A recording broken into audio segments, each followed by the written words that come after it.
Since our mission statement is to provide new and unique solution to corrosion problems, I was not surprised when in February of 2013, a company in Tampa, Florida, asked if I would look at the severe corrosion in the sump area of an underground fuel storage tank. What did surprise and continues to amaze me is how severe a problem it is. In an EPA Region 4 meeting in February of 2007, corrosion on the external underground storage tank equipment from ethanol blended fuels was noted. The cause of the corrosion was unknown, but the problem instigated a study by the state of Tennessee, Division of Underground Storage Tanks. The study, entitled Ethanol-Related Corrosion in Submersible Turbine Pump Sumps, was published in March of 2011. A joint industry study sponsored by the Clean Diesel Fuel Alliance and conducted by Battelle Memorial Institute was published on September the 5th, 2012. This study discusses the effect of ethanol and acetic acid. This study verified that acetic acid may be responsible for the aggressive corrosion. Both of these studies are available online and should be reviewed to understand the background of this severe corrosion problem. The major factor for all corrosion problems is the environment, and it's no different in the sumps. I've been formulating corrosion preventative compounds for 12 years, and I've never seen another corrosion problem that is even close to this one. For several months, I tried to determine the cause of the problem. I tried to formulate a product that would solve this corrosion problem. I finally realized that there was not one problem for the severe corrosion, there were several. I stopped trying to make a product and developed a process that addresses all of the problems that I've found. The process includes removing any liquids that are in the sump, removing the large rust particles, converting any remaining rust, applying a corrosion preventative compound, and installing a vapor emitter in the sump just before the sump lid is replaced. With that said, let's begin. The CPS process is a four-step process that includes brushing and scraping to remove large rust particles, converting any remaining rust, applying a corrosion preventative compound, and inserting a vapor emitter into the sump prior to closing the lids.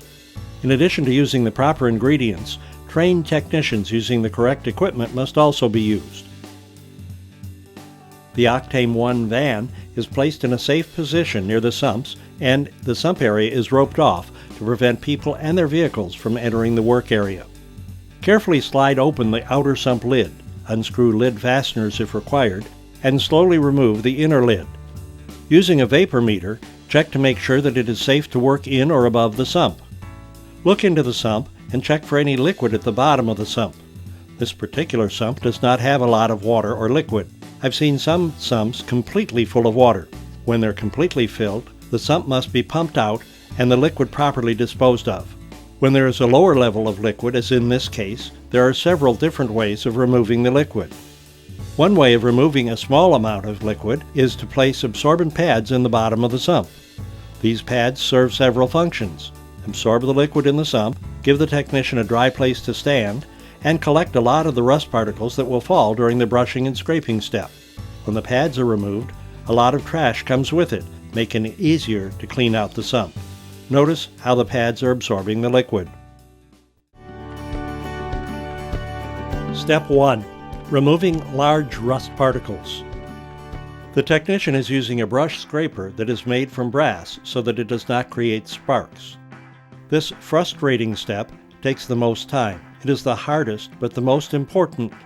This step removes the large corrosion deposits. The large deposits can be in the shape of flakes or have a globular shape called tubercles. Note the large amount of rust that is being removed and that a lot of the particles are landing on the pads. At this time, he's working on the cast pieces, not on the tubing attached to the leak detector. The areas where he is now working are some of the more severe areas because the acid will puddle in the low areas and remain there, attacking the casting. You'll be surprised how much rust is going to be removed. The reason that it is so important to get rid of all of the rust is that anything applied on top of the rust will not prevent the rust from returning. Just think of what happens if you paint over rust on a car. It will look good for a little while, and then the rust will bubble through. So if you don't take your time and get rid of the rust, whatever you do will not work. The rust will quickly return. As mentioned before, a lot of the rust has been removed from the casting, but I want you to notice that he is using the scraper part of the brush. Remember, the scraper, as well as the brush, has to be brass so there are no sparks. Sometimes the brush works better, as in the cracks and crevices, but in other areas the scraper works better. Remember, this step takes longer than all of the other steps put together. Now that all of the brushing and scraping is done, the vacuum is getting rid of the rust particles on the floor of the sump, as well as cleaning rust out of the air in the sump. The technician is cleaning up without any water, because any liquid introduced into the sump must be disposed of properly. Here is a good close-up of the pump. All of the big rust particles are gone, but there is still a little rust on the coupling, so we're about ready for the next step. Notice a lot of the big pieces on the pump housing are gone. When the brushing is complete, the castings will have a flat, dull look. Step 2. Convert remaining rust. This step uses a water-based product called Steel Curtain, applied with a trigger sprayer. All of the products in the kit are pre-measured and are to be completely used. When you open a container, use the entire amount in the container in one sump. The technician is now applying Steel Curtain to the entire area. The Steel Curtain will convert any remaining iron oxide, rust, into inert compound that is black in color. Steel Curtain can be sprayed or brushed on. It doesn't make any difference how it's applied. Just make sure that everything in the sump is covered. Since Steel Curtain only reacts to iron oxides and rust is an iron oxide, only the rusted areas will turn black.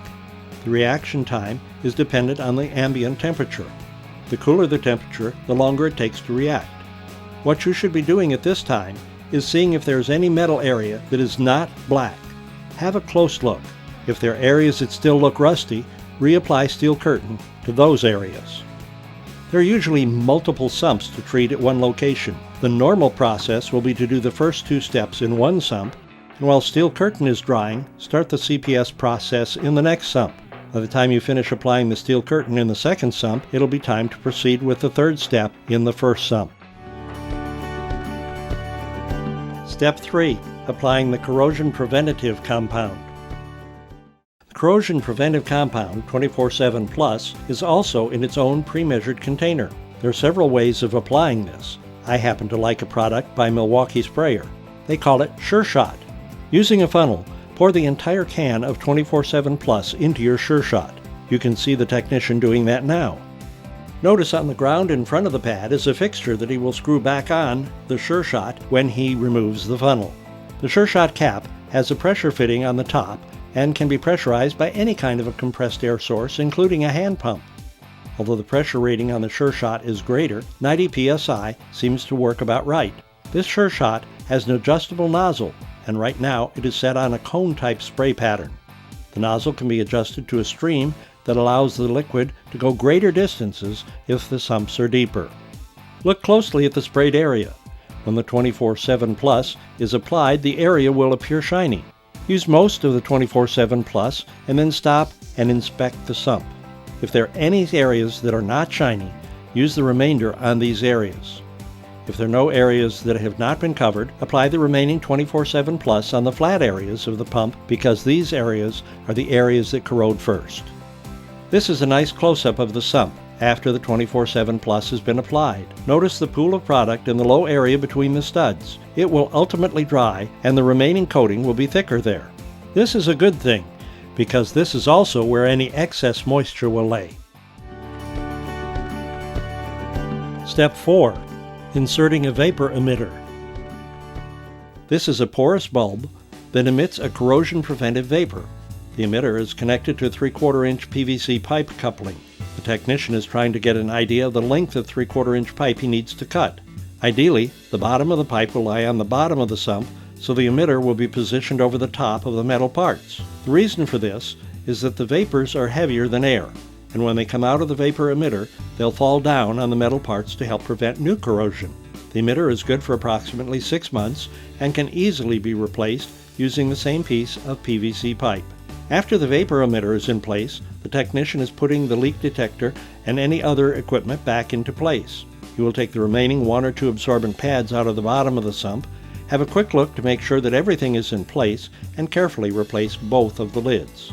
If, as in most cases, more than one sump is being protected, steps 3 and 4 can be completed on the remaining sumps. Find out how Corrosion Pro can extend the life of your pumps. Visit them online at www.corrosionpro.com or call 941-981-0821.